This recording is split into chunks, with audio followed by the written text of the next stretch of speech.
तो उन्होंने स्पेसिफिकली मुझे ये कहा कि देखना मेरा नाम ना उतारना, कि एक सोने का चम्मच जिसके मुंह में हो वो बच्चा जब पैदा होता है उस घर में तो वो उसकी ज़िंदगी और तरह की होती है। अल्लाह की ज़ात का इतना करम था वालिदैन पर, और उन्होंने जिस तरह से परवरिश की खुदा की रज़ामंदी से, तो अल्हम्दुलिल्लाह वो 4 का ग्रुप है हमारा और वो हम सब इकट्ठे हैं आज तक अल्हम्दुलिल्लाह। कब हुई आखिरी मुलाकात, इन सब की गैदरिंग कब हुई? लेकिन याद है कि 6ठे साल में वो फैसलाबाद से ही वापस आ रहे थे तो मेरा शो लगा हुआ था, वो सुन रहे थे। तो जब मैं घर पहुंची तो उन्होंने मुझे कहा आज आप शो कर रही थी? मैंने कहा जी मेरा अभी शो ख़त्म हुआ है। तो सहाफ़ी को जब आप कहानी सुनाने को कहेंगे तो वो कहीं ना कहीं सहाफ़ती अंदाज में ही सुनाएगा, जो है वो रहेगा। तो वो 4 दिन पहले का वादा था और 4 दिन बाद फिर वो उन्होंने बोलना बंद कर दिया और then she's gone। इंतज़ार रहता है बहुत शिद्दत से, और जब कभी ये परेशानी को घेरती है तो फिर रात को हर रात ही दुआ करके सोती हूँ, कोशिश करना कि उन्हें महरूमी ना सिखाना, ना बताना। क्या बात है। हाँ, उनको ये कहना कि आज नहीं कल ले लेंगे।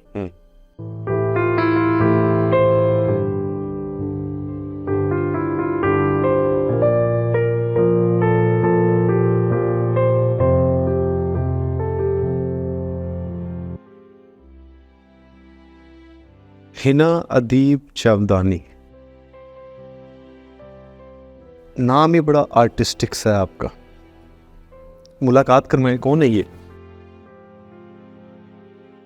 आंख खुली एक ऐसे घराने में जहाँ सहाफ़त, जहाँ अदब, जहाँ लिटरेचर और जहाँ अखबारों का पलंदा देखा, और जब उसको खंगाला तो उसमें से खुशबू आई उस स्याही की, उस लिखाई की जो सारी सारी रात मेरे वालिद किया करते थे। और मुझे अपना नाम बहुत पसंद था, सोचती थी कि जब ये रखा गया होगा तो क्या सोच के रखा गया हो। लेकिन अल्हम्दुलिल्लाह, जैसा मैं अक्सर अपने वालिद को कहा करती थी कि आपका नाम आपके काम की तरह हमेशा जावेदा रहेगा। क्या बात। और वो जब मेरे नाम के साथ जुड़ा तो फिर जिस वक्त एक घर से दूसरे घर जाने का मौका मिला तो उन्होंने स्पेसिफिकली मुझे ये कहा कि देखना मेरा नाम ना उतारना, उसको साथ लगे रहने देना। एंड आई सेड कि ज़रूर बाबा, मुझे ख़ुद अपना नाम बहुत पसंद है, बहुत एक आर्टिस्टिक सी जो है उसमें आती है खुशबू, and I would love to carry this name with me. अल्हम्दुलिल्लाह, वो एक बचपन की जो एक आप कह लें एक सफ़र है जो वालिदैन के साथ गुज़रा, जिसमें परफॉर्मिंग आर्ट्स, जिसमें अदब, जिसमें एजुकेशन, बिकॉज वो दोनों एजुकेशनिस्ट थे, तो वो कहीं ना कहीं झलक और वो कहीं ना कहीं उनके नाम की खुशबू मेरे साथ जुड़ी रही और वो आज तक मौजूद है। हिना बचपन में कैसे थी? शरारती, जिद्दी थी, कौन थी? अकलौती थी तो शरारती थी, लेकिन शरारतें उस तहज की नहीं थी जो बहुत ज़्यादा तंग करने वाली हूँ, बिकॉज घर में सबसे छोटी हूँ तो लाडली बहुत ज़्यादा थी सबकी। और माँ बाप ने, वो पंजाबी की मिसाल है ना, तली पर छाले की तरह जैसे पाला जाता है जिन बच्चों को, तो मेरा भी उन्हीं बच्चों में शुमार होता है। And I am so proud to say, मेरे पेरेंट्स मुझे अक्सर ये कहा करते थे कि नो डाउट कि एक सोने का चम्मच जिसके मुंह में हो वो बच्चा जब पैदा होता है उस घर में तो वो उसकी ज़िंदगी और तरह की होती है। तो बचपन बहुत खूबसूरत, इंतहाई आसाइशों में और इंतहाई खूबसूरती के साथ, महरूमी का लफ्ज़ कभी ज़िंदगी में नहीं आया, तंगदस्ती नहीं देखी, परेशानी नहीं देखी, और ये नहीं देखा अल्लाह की ज़ात का इतना करम था वालिदैन पर, और उन्होंने जिस तरह से परवरिश की खुदा की रज़ामंदी से कि जब कोई चीज़ मांगी तो वो दूसरी बार कहने से पहले मिल गई। क्या? तो ज़िंदगी बड़ी मुश्किल भी हो जाती है, इससे आदत पड़ जाती है आपको, तो मुश्किल भी हो जाता है कि ना की आदत नहीं, दूसरी बार की आदत नहीं। और जहाँ पर बच्चों के लिए मुश्किल है वहाँ वालिदैन के लिए भी चैलेंज है बहुत बड़ा कि किस तरह से इसको सारी ज़िंदगी मेंटेन करना। तो अल्हम्दुलिल्लाह बहुत खूबसूरत रहा सफ़र। पैदाइश कहाँ हुई? लाहौर में। लाहौर, पक्की लाहौर में? पक्की लाहौर। क्या बात है। लाहौर में ही पैदा हुई, लाहौर में ही परवरिश, लाहौर में ही सारी पढ़ाई, सब कुछ लाहौर से। कौन सहेली है ऐसी जो आज तक साथ है बचपन के? बड़ी मज़ेदार बात है और बड़ी खूबसूरत। ये सवाल वैसे अक्सर लोग करते नहीं हैं और इसका जवाब जो है वो जब मैं दूंगी तो शायद आपको और देखने वालों को भी हैरानी होगी कि बचपन से लेकर आज तक, वो बेशक स्कूल के फेलोज हैं या कॉलेज के हैं या यूनिवर्सिटी के हैं, न जाने ज़िंदगी में क्या एक चीज़ जो मेरे माँ बाप ने शायद मुझे कूट कूट कर समझाई और बताई कि जो एक दफ़ा ज़िंदगी में आ जाए तो फिर वो तुम्हारे आखिरी दम तक तुम्हारे साथ रहना चाहिए, तुम निभाओ। क्या बात? वो निभाए या ना निभाए। तो आज तक जितने भी दोस्त बने, जितनी सहेलियाँ बनी, जो स्कूल में, कॉलेज में, यूनिवर्सिटी लेवल पर थी, वो सब साथ हैं। क्या बात? वो सब के सब साथ हैं और उनमें से कुछ चंद एक ऐसे ख़ास हैं जिनके बगैर गुजारा मुमकिन नहीं। तो वो भी हैं, वो आजकल सऊदीया में होती हैं और एक ओमान में है और एक इस वक्त शारजा में है। तो अल्हम्दुलिल्लाह वो 4 का ग्रुप है हमारा और वो हम सब इकट्ठे हैं आज तक अल्हम्दुलिल्लाह। कब हुई आखिरी मुलाकात? इन सब की गैदरिंग कब हुई? 2 लोग तो वापस नहीं आए अभी तक, उनको गए हुए तकरीबन 5-6 साल हो गए हैं और एक उनमें से जो है वो मेरे उस्ताद हैं। अच्छा। और 2 उस्ताद हैं और एक मेरी सहेली है। हम 4 का एक ऐसा ग्रुप है जिन्होंने मुझे ना सिर्फ स्कूल में पढ़ाया, कॉलेज में पढ़ाया, यूनिवर्सिटी तक पहुंचाया। और वो लोग हैं जिनको वालिदैन के बाद मैं ये कहती हूँ कि जब मैं गिरती हूँ तो सामने देखती हूँ तो मुझे पता है कि ये खड़े हैं। तो आखिरी मुलाकात जो है वो उनसे तकरीबन 2 माह पहले हुई है और अभी जनवरी में सुना है कि आ रहे हैं। अच्छा। तो जनवरी मेरे लिए बहुत ज़्यादा जो है वो हैपनिंग होने वाला। एग्जैक्टली।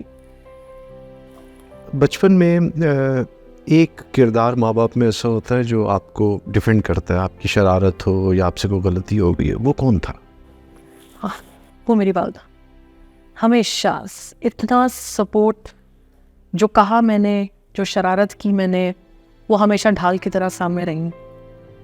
जब भी जो भी मांगा, अगर कुछ करना चाहा कि लाइफ में ये चीज़ अचीव करनी है, बिकॉज फैमिली का बैकग्राउंड मेरा बिल्कुल एजुकेशनिस्ट थे वो दोनों और बहुत ज़्यादा तालीम और तरबियत, बहुत ज़्यादा फोकस इस पे रहा उनका। वालिद साहब चूँकि सहाफ़ी भी थे तो उनका अस्र रसूख और उनका एक सोशल सर्कल पीयर बहुत ज़्यादा स्ट्रॉन्ग थी और वो जितनी स्ट्रॉन्ग थी वो कहीं ना कहीं हम पर एक रिस्पॉन्सिबिलिटी ऐसी आती थी कि ये नहीं कर सकते चूँकि इसमें डेफिनेटली अब्बा का नाम साथ जुड़ा है। तो हर एक ऐसा स्टेप ज़िंदगी में जो कुछ भी लिया उससे पहले ये सोचा कि वालिदैन की इज़्ज़त है भाई। और उसको देख कर जो है वो मेरे लिए बहुत चैलेंजिंग था।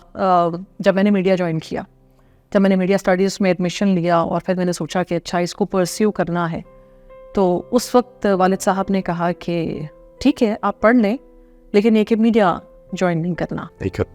तो उस वक्त देन आई सेड कि बाबा इट इज़ द रिक्वायरमेंट कि जो मैं पढ़ रही हूँ अगर उसको प्रैक्टिकल नहीं करूँगी तो उसका फ़ायदा नहीं होगा। एंड देन शी सेड कि आपका अपना बिजनेस है, you don't need to do that. तो लेकिन वक्त के साथ साथ वो एक पैशन शुरू हुआ, किसी ने आवाज़ सुनी तो उन्होंने कहा कि आइए। मैंने पंजाब यूनिवर्सिटी रेडियो से आगाज़ किया, वहाँ से किसी ने आवाज़ सुनी तो कहा 103 वालों ने ऑफ़र किया, तो 2006 में 103 को ज्वाइन किया। तो उस वक्त भी वालदा ही थी जो ढाल बनी, जिन्होंने कहा कि मैं हूँ, मैं बाहर बैठूंगी वो शो कर ले, मैं हूँ बाहर, आप परेशान ना हो। तो कितने साल वो मेरे साथ शोज़ पे जाती रही। वो बैठती थी, वो बैठती थी, मैं शो करती थी, वो बैठती थी। और ये तकरीबन 2 घंटे का ये 2 घंटे का शो होता था और शुरू दिन से हमेशा लाइव ही जाता था शो। तो 2 घंटे वो मेरे पास बैठती थी और मैं शो करती थी। और हर साल मेरे शो की एनिवर्सरी वो पूरे 103 में बहुत धूमधाम से मनाती थी कि आज इसके शो को 1 और साल हो गया, आज 1 और साल हो गया। तो उनका वो सपोर्ट था। पहले शुरू में बहुत सारे लोग नहीं जानते कि वालिद बहुत नाराज़ रहे। उनको बहुत मैंने मनाने की कोशिश की कि अब्बा ये बुरी फील्ड नहीं है, इस पर पढ़े लिखे लोग भी आते हैं। बट वो कहते थे कि नहीं बेटा, आपका चूँकि अपना बिजनेस है तो आपको इसकी तरफ नहीं जाना चाहिए था। बहरहाल वो नाला थे, शदीद गुस्से में रहे चंद साल। लेकिन याद है कि 6ठे साल में वो फैसलाबाद से ही वापस आ रहे थे तो मेरा शो लगा हुआ था, वो सुन रहे थे। तो जब मैं घर पहुंची तो उन्होंने मुझे कहा आज आप शो कर रही थी? मैंने कहा जी मेरा अभी शो ख़त्म हुआ है। तो कहने लगे कि मैंने सुना आपका प्रोग्राम, मैं नहीं जानता था, मैं कभी आज से पहले रेडियो सुनता भी नहीं था। लेकिन मुझे आज अच्छा लगा और फ़ख्र हुआ कि आपने अच्छी बातें की। हाँ, ये बात अलग है कि अगर मीडियम का जो सिलेक्शन है और मीडियम का जो चुनाव है उसको बेहतरी के लिए इस्तेमाल किया जाए तो कुछ मुज़ाहका नहीं है उसमें। तो मैंने कहा अब आपकी नाराज़गी कहते हैं आज के बाद ख़त्म हुई। क्या बात? तो उसके बाद फिर जो है उन्होंने सपोर्ट करना शुरू किया। उन्होंने कहा कि अब आप जो करना चाहो ज़िंदगी में मैं अलाउ करता हूँ, करो। बिकॉज़ वो हमेशा एक बात कहा करते थे कि तुम पे तो भरोसा है, दुनिया पे नहीं है। तो मैं कहती थी कि आप भरोसा करके देखें तो उसके एवज़ अच्छा ही मिलेगा, कुछ बुरा नहीं मिलेगा। तो आजकल के जो हालात हैं और उस दौर में भी वालिदैन हमेशा से जब बच्चियों की बात आती है तो उनको मीडिया में भेजना या बाहर निकालना बहुत एक बड़ी बात होती थी। ये कितना सा क्या कहती है आप? अम्मी बोलती है, अम्मा बोलती है, क्या कहती है? अम्मी। अम्मी। अम्मी कितना अर्सा ये जाती रही साथ आपके? मेरे साथ अम्मी तकरीबन गई हैं कोई 2.5 से 3 साल। 2.5 से 3 साल। हाँ। और ये रेगुलर एक जर्नी थी? वो साथ जाती थी, पर अगर कभी उन्होंने नहीं जाना, बिकॉज वो खुद भी एक वर्किंग वुमेन थी, थक जाती थी। सुबह से उन्होंने निकलना, अपने स्कूल चेन को देखना, शाम को वापस आना। और मैं प्रोग्राम भी रखती थी बिकॉज मेरा अपनी स्टडीज़ भी साथ साथ चल रही थी। और फिर मैं रात का शो रखती थी 8 से 10 बजे कि मामा साथ जा सकें इजीली। अगर वो नहीं जाती तो फिर कोई ना कोई भाई जाता था साथ में। ये क्या एज थी जब ज्वाइन किया radio? I was in BS honours, I think 2005 से जो है वो रेडियो का आगाज़ किया था, लेकिन मानोश्री के साथ 2006 से शुरू किया। 2006 से शुरू किया। पता लगता है कहीं पढ़ा था कि अगर बारिश ख़त्म भी हो जाए तो मिट्टी में नमी रहती है, वो ज़रख़ेज़ी रहती है। इंतज़ार रहता है बहुत शिद्दत से।